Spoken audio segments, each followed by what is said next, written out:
আওয়ামী লীগ তো আওয়ামী লীগ নিজেকেই নিষিদ্ধ করেছে। তারা যদি রাজনীতি করতে চাইতো তাহলে তো তাদের দেশ থেকে পালানোর কথা না।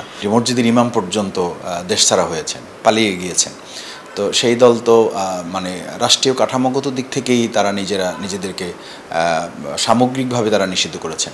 প্রধান উপদেষ্টা বলেছেন যে আওয়ামী লীগকে নিষিদ্ধ নয়, তাদের দলীয় কার্যক্রম সাময়িকভাবে আসলে সেটি স্থগিত করা হয়েছে। তা এতে কি আসলে আওয়ামী লীগের ফেরাটা সহজ হলো কিনা?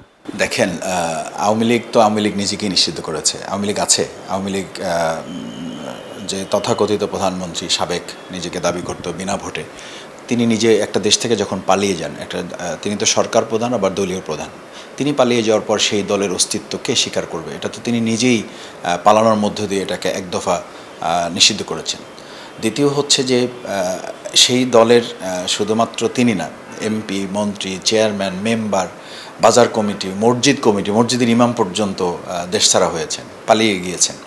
তো সেই দল তো মানে রাষ্ট্রীয় কাঠামোগত দিক থেকেই তারা নিজেদেরকে সামগ্রিকভাবে তারা নিষিদ্ধ করেছেন। তৃতীয় হচ্ছে জনতার আন্দোলনের মাধ্যমে আবার আরেক দফা নিষিদ্ধ ঘোষণা করা হয়েছে। এটা তো পরিষ্কার ডিক্লারেশন আছে যে তাদের কার্যক্রম নিষিদ্ধ। একটা দলকে কার্যক্রম নিষিদ্ধ করা আর তাদেরকে নিষিদ্ধ করা, আপনি কাজ যদি করতে না পারেন তাহলে আপনাকে আর কি অবস্থান আপনার আছে।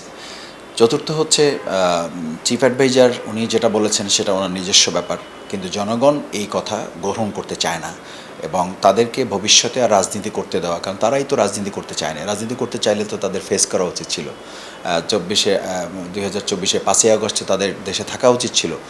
তারা যদি রাজনীতি করতে চাইতো তাহলে তো তাদের দেশ থেকে পালানোর কথা না। টানা সপ্তমবারের মতো বেস্ট টিস্যু পেপার ব্র্যান্ড হিসেবে স্বীকৃতি পেয়েছে বসুন্ধরা টিস্যু। সুতরাং যারা নিজেরা নির্বাচন করতে চায় না বিগত 3 টার্ম, অর্থাৎ 15 বছর, আমাদের আমির জামাত খুব সুন্দর করে বলছেন যে ওনারাই তো নির্বাচন চান নাই, ওনারা মানুষের ভোট চান নাই, ওনারা মানুষের ভোট দিকে এটা চান নাই, সুতরাং তাদেরকে নির্বাচনে নিয়ে আসতে হবে কেন?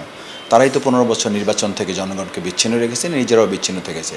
ডামি ইলেকশন, ডামি সরকার, ডামি বিরোধী দল, ডামি ভোটার তৈরি করেছে। তো এত ডামির মধ্যে একটা সরকারকে আপনি দায় নিয়ে এমন কি পড়েছে দেশে জনগণের ঠেকা যে তাদেরকে নির্বাচনে নিয়ে আসতে হবে? কারণ তারা নিজেরাই একটা ডামি রাষ্ট্র পরিণত করে ফেলেছিল।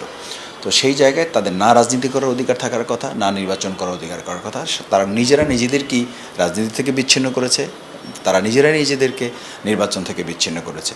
সুতরাং জনগণ এরকম একটা অরাজনৈতিক, অসাংগঠনিক, পলাতক একটা দলকে এবং দেশকে যারা বিক্রি করার সকল ষড়যন্ত্র সম্পন্ন করেছে, দেশে মানুষকে জিম্মি করেছে, দেশে মানুষকে ডামি জনগণে পরিণত করেছে, তাদের দিয়ে আগামী দিনে আর কোনো স্বপ্ন এদেশে মানুষ দেখে বলে জামাত ইসলামী মনে করে না।